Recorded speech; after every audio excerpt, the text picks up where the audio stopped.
everybody and their neighbor. Welcome back to Gear and Gigs. I'm your host, Jet Stone. So glad you guys could stop by again for your favorite podcast on music and gear and, all that fun stuff. With me, I have Reggie Elson. Reg, how you doing, buddy? Doing great. Thanks. Glad to see you. We are going to do a little show and tell, pedal review sort of a thing today. Love the show and tell. Love the show and tell. And we're going to let Reggie handle this one today. So what do we got today, Reg? Well, you know what? I thought we did a single pedal last time. We've done comparatives, the originals and remakes. So I thought I would take out one of my favorite pedals. It's been around for a few years. It's the Electro Harmonix SuperEgo Plus, which you're familiar with that. It's basically a freeze pedal with a lot of extra goodies thrown in on top. And what I thought I would do, instead of just showing the pedal, because it has been out for a while, I'm sure people are pretty familiar with what it can do, is demonstrate it by using the effects loop, the built-in effects loop, and putting in something a little crazy. And today, that crazy is an Alexander Calavera, which is a phaser. At its core, it's a phaser, but it's so much more. It is probably my favorite phaser ever, and it's a really cool effect, which I have never used in the loop of the SuperEgo before, so it'd be first time for me too. Hey, that's great. That's nice. We get to do a little test together. And for just real quick, for people who don't know about the SuperEgo, it is, like he said, it's like a freeze pedal that allows you to sustain a note or a chord or what basically the last thing you played, turns it into a pad, I guess you'd call it if you were a keyboard player, right? Yep. Yeah. Turns it into a pad and then allows you to manipulate that with an effects loop. So this phaser is going to be manipulating the things that he freezes. Right. It also has glissando, which is kind of nice too. So different, and this works much better as a bass player. I don't really do a lot of this, but I've seen demos where guitar players use the glissando on it, where when the envelope is set just so, you play, and what you play kind of glides up to where it then sustains and shimmers and does its magic, and you can control that too. So you can glissando up and down to different notes, which is also kind of cool. But again, I don't use that feature so much. And the SuperEgo has built-in effects, right? There was two versions, one that did and one that did not. SuperEgo Plus, right, does, right? Plus has 11 built-in effects. They're all electro-harmonic effects, and they all, I will say this, they are all pretty good. Some of them are actually really good, and some of them are okay good. For instance, the phaser that's built into it is just, it's like the little nano small clone phaser, right? It basically sounds like the small clone phaser, which is awesome. The chorus sounds like a clone theory. The rotary is like the Lester G, isn't it? Yeah, they're kind of very close to the pedals that they're emulating or based on. And like I said, they're all good. Some of them are better than others, but you can only use one at a time on this. So you have 11 of them, but you can only use one, which is what makes it really cool having the effects loop still, is you can put whatever you want, and then that gives you, if you just one pedal, like I've got this phaser in there right now, well, that means I can use that phaser, but I can still use the pitch bending effect that's built into it, right? Sure. And then also usually pedals that have expression pedal inputs, I tend to use expression pedals. So on the pitch effect, you can go heel down to toe down and actually go up an octave. Oh wow! Okay, cool. Okay, so for a chain, you've got the bass. You're going straight into the SuperEgo. You've got the phaser in the loop of the SuperEgo. You're coming out into a stereo splitter and going into your 2 amps, and then those are coming straight in, direct, right? Direct out to the board, and then board direct to the laptop. Okay, so dry signal then.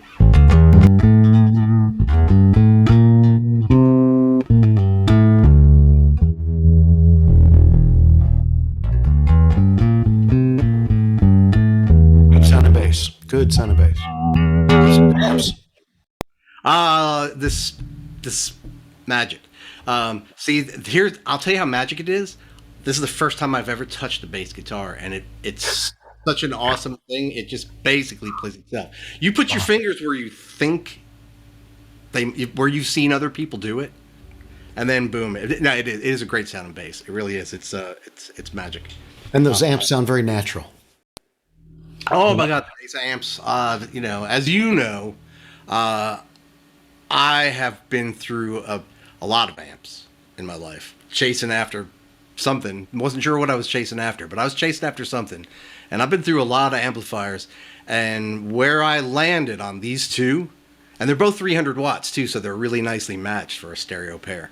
And they're very different. The carbine is very punchy, solid statey sounding, very, modern, and the walkabout is very warm and natural tubey sounding.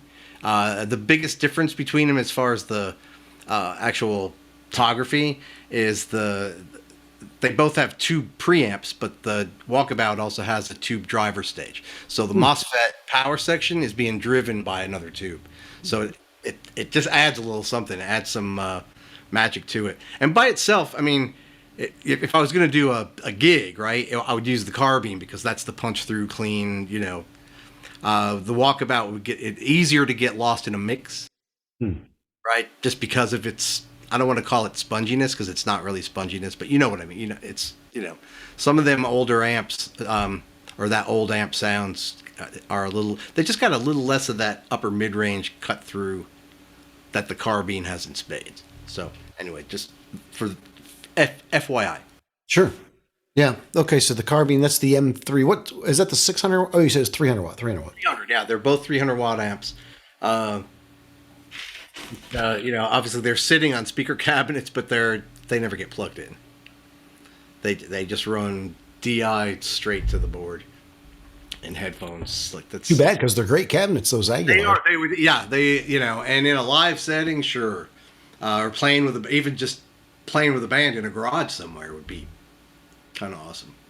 So the SuperEgo, we've discussed, it's a freeze pedal.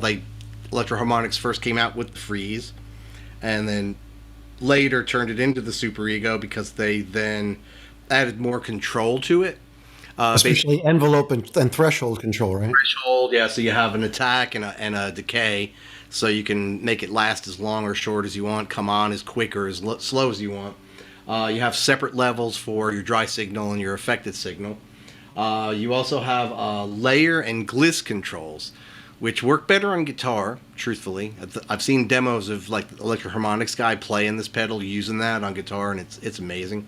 But it's cool. It's cool to have. And then, of course, the 11 built-in effects, which are detune, echo, delay, flange, phase, mod, which is kind of a chorus, a rotary, trem 1, trem 2, a pitch, and a filter effect. Okay, so that begs the questions.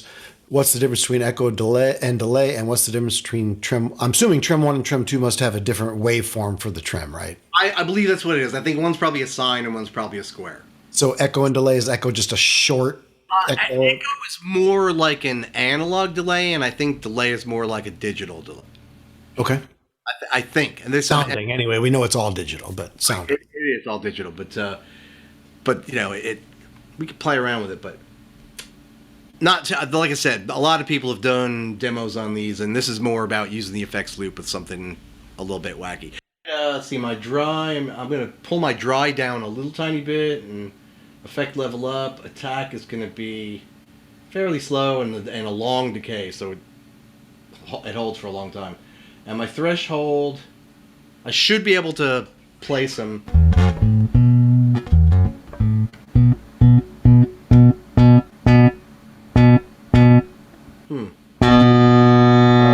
I should probably had to hit that pretty hard to trigger it.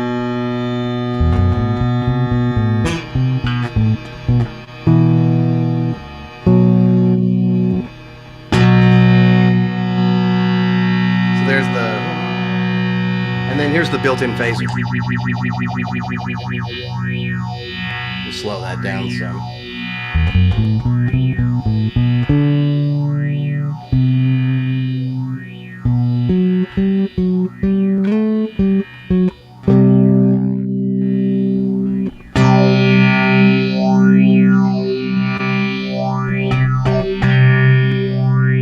kind of small stony.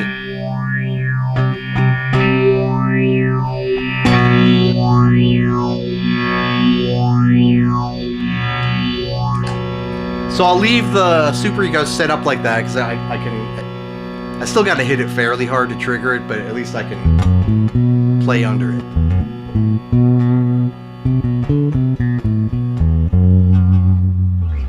Okay, now I'm going to put on the Calavera. And as I mentioned before, 3 different settings. I'm just going to use the suave setting, which is the most normal of the 3 and most like a normal phaser, but still it has a little something. I can't quite put my finger on it, but it's a richness or something that just, you know, you'll hear it and you tell me what you think. I've got the set. The mix is fairly high. Intensity is fairly high. Rate is kind of low. So we'll hear this one.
Even on those lower bass notes, it just kind of it triggers it and it kind of tracks it beautifully. I have certainly, when I first got this pedal, I certainly have played all over myself and just like turned it into basically mush, where there was no discernible notes anymore. Everything was just kind of all mushed together, and it's like, holy crap. And there was a coolness to that, but also a complete unusability. So it's, you know, it's like, oh, I love pedals that do things that I would never do. Right.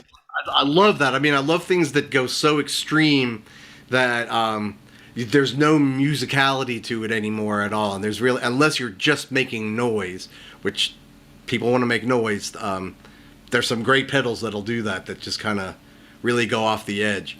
But it's really cool when you get to dial it back to where it's right at that edge, where it's still musical, but it has a weirdness to it that, you know, like if you were just listening and you didn't know what you were listening to, you'd wonder, well, is that a keyboard? Is that a? Oh yeah, absolutely.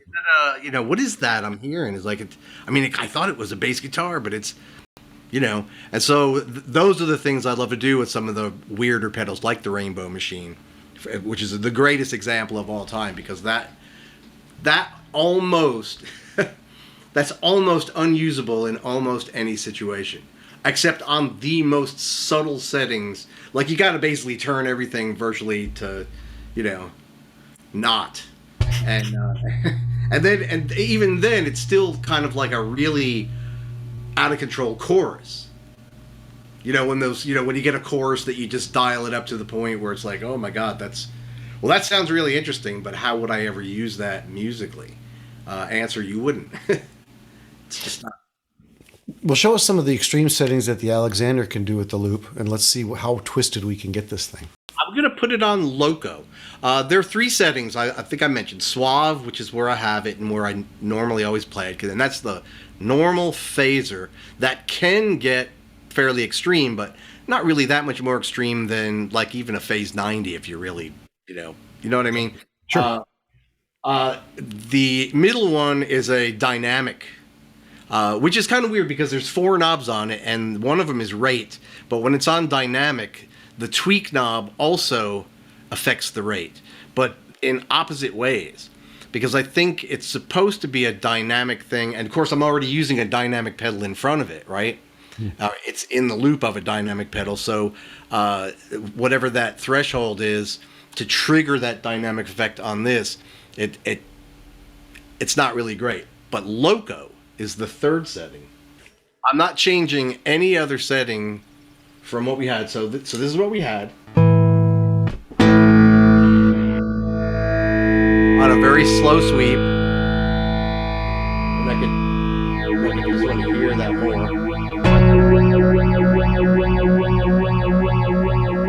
Not super wet, but certainly not dry. So that's just a little more speed. And I tend to like it a little slower. A nice rise, a nice fall.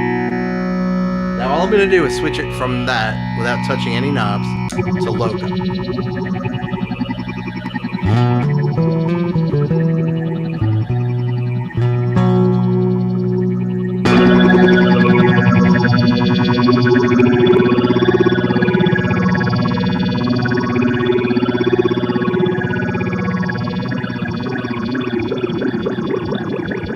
That's putting the rate knob up.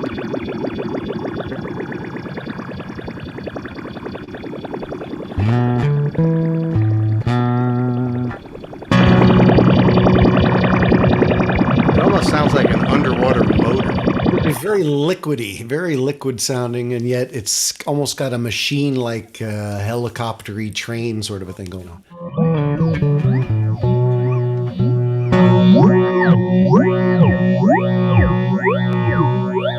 That's what's Flanger. way down, yes. The tweak is all the way down. As I turn that up,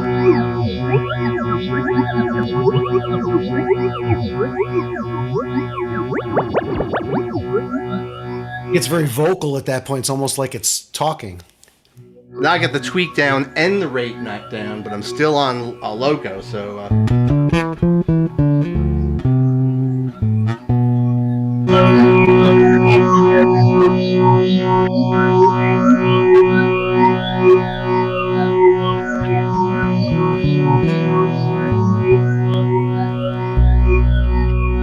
you have an effect going on from the SuperEgo itself, or is that just the phaser loop? It's just the phaser, yeah. It gets a little... If I go back to just normal, again, back to Suave, and leave everything basically where it was before, more or less. Mix is about halfway. The tweak knob is about halfway. Intensity is a little bit higher because we want it to be intense. And rate is low again, so we're back to this nice, lush, non-disturbing phase sound. And then we could let's try echo. Let's put an echo on it. Let's see what that does. This is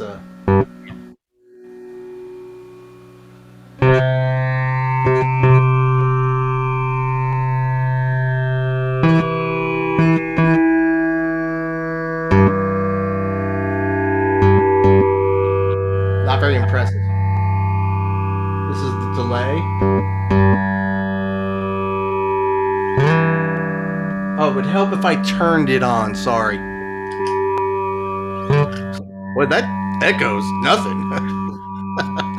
Yeah, you gotta actually arm it.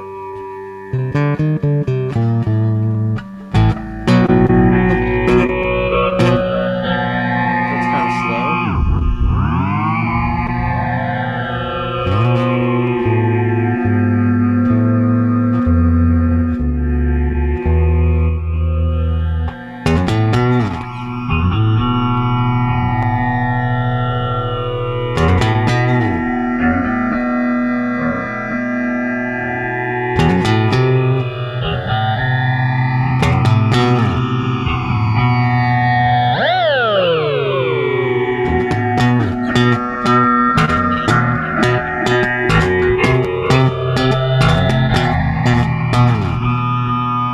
That's a little delay. Still got obviously the phaser still going. Well, how about?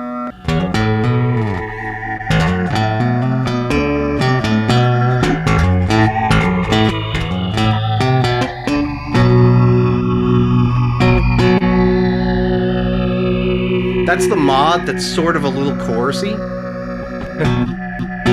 That's not a bad mix, actually, because it kind of gives it a little unstableness, sort of. But then it's still doing that little sweepy thing. Rotary trims. Pitch is interesting, but this is a filter.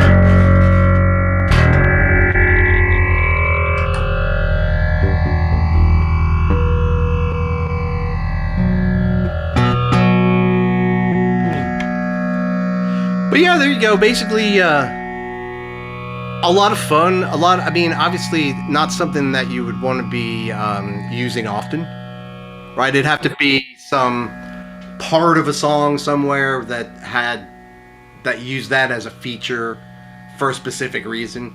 I wouldn't say that, like, if you were trying to layer keyboards in, like if you had a smaller band and you wanted keyboard sounds in your music, I don't think that's really what it does. I mean, it's because it's too difficult to go from one key to another key, right? I mean, I guess you could make it go shorter, make the decay last shorter and kind of keep re-triggering different ones, but So the Alexander Phaser has got a switch that acts as a dynamics controlled input. So once again, just like the SuperEgo, based on a threshold. Can you set the threshold on that? I think that's what the tweak does. Okay. So theoretically, you can set the threshold, and It's different depending on what setting you're on. what does it do? Does it just bring in the phaser like a mix control, or does it change the speed of the phaser, or what does it do if you do that? Put it on.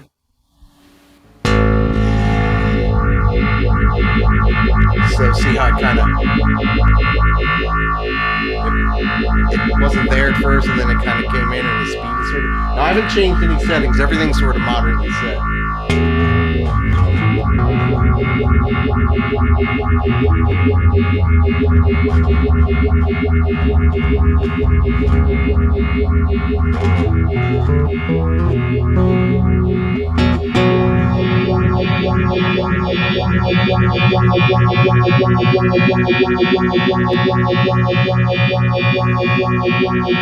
So as my signal fades,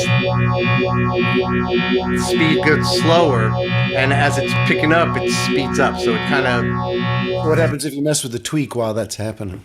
I'm going to turn the tweak all the way to the counterclockwise.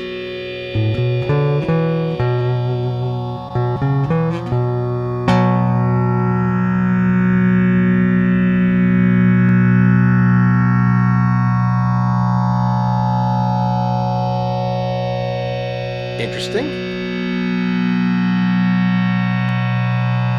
I like that. Now I'm going to do it all the way clockwise.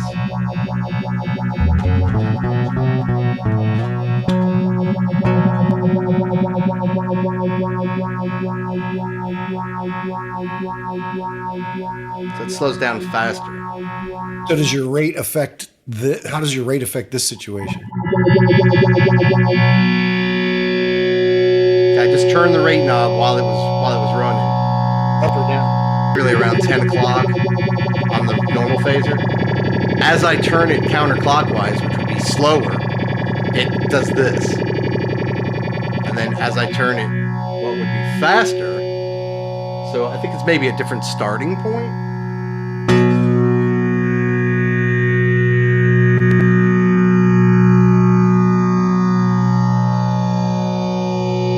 Actually, not bad. Now this would be the fastest. So like on this, that's on normal. Now on dynamic.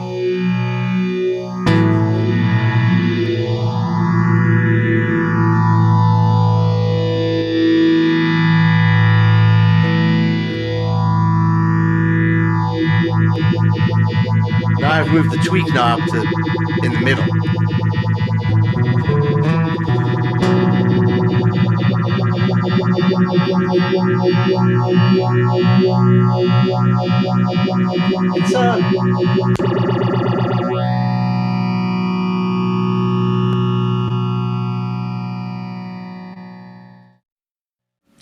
This phaser is the most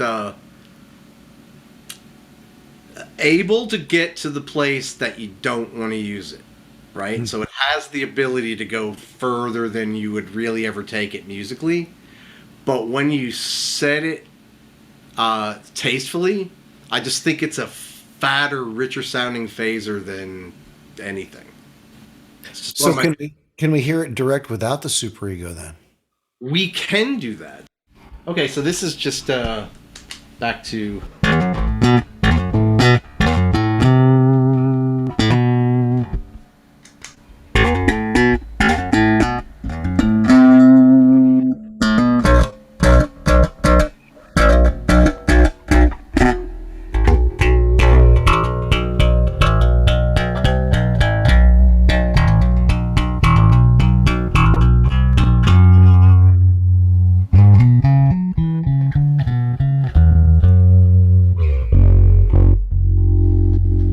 This, of course, is on a pretty tame setting here. That pedal is capable of incredible subtlety compared to most phasers. Yeah, it's almost like you don't notice it's there unless I turn it up faster. Right? Then it's like envelope sound right there. You see it. But where I generally keep it,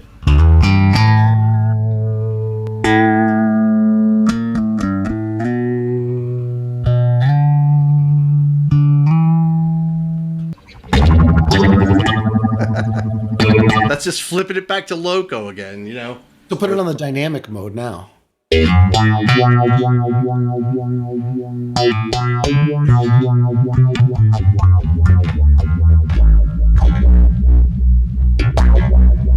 So the harder I hit it, the faster it goes. Yeah.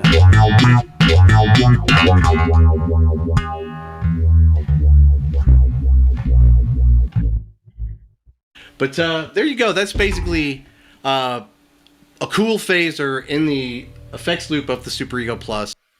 Well, thanks for showing us that. It's definitely an unusual pedal, and there's probably not a lot of people playing bass that have used the SuperEgo, let alone the combination of those two pedals. And for those of you that haven't tried the Alexander Phaser, it's pretty cool. It's got some extra features. It's got a nice, pleasant, organic sound as opposed to some of them. It doesn't sound particularly metallic or particularly swirly compared to some of them. It doesn't have a lot of the whoosh. You know what I mean? It seems to grab the note and twist it, the fundamental, more than just adding on top of it. Yeah. I totally agree. It is. It's very organic, and it feels like you said. I mean, when it's the way I set it, when I use it normally, you wouldn't notice there's an effect on. It would just sound good, right? It would just sound good because the rate is so low. It's moving. The sweep is moving so slowly. You hardly really notice that it's moving, except that it is. And it's changing subtly. Every note sounds different than the one previous, which I think keeps your ear tickled. I think that's one of the reasons that Eddie Van Halen used to use a phaser on a lot of his solos. And once again, he'd have it real slow and mixed in. And so you wouldn't really think about, oh, this is a phasery solo. You would just hear, like on Eruption, you would just hear notes change their filter each time. So, you know, it's like a constantly moving wah pedal, but much more subtle. Yeah, that's what I love that. I mean, that's always been my thing about a lot of phasers. They don't go slow enough. But this one is also a lot of fun. Yeah, it's a good sounding pedal, and it's an interesting combination. Yeah. Well, there you go. There's something different you hadn't tried or thought of, hopefully. So I hope you enjoyed that. And thanks for joining us on Gear and Gigs for a little show and tell pedal combo. Show and tell. Love the show and tell. Love the show and tell. So for Reggie Elson, I'm Jet Stone, and we'll see you guys next time.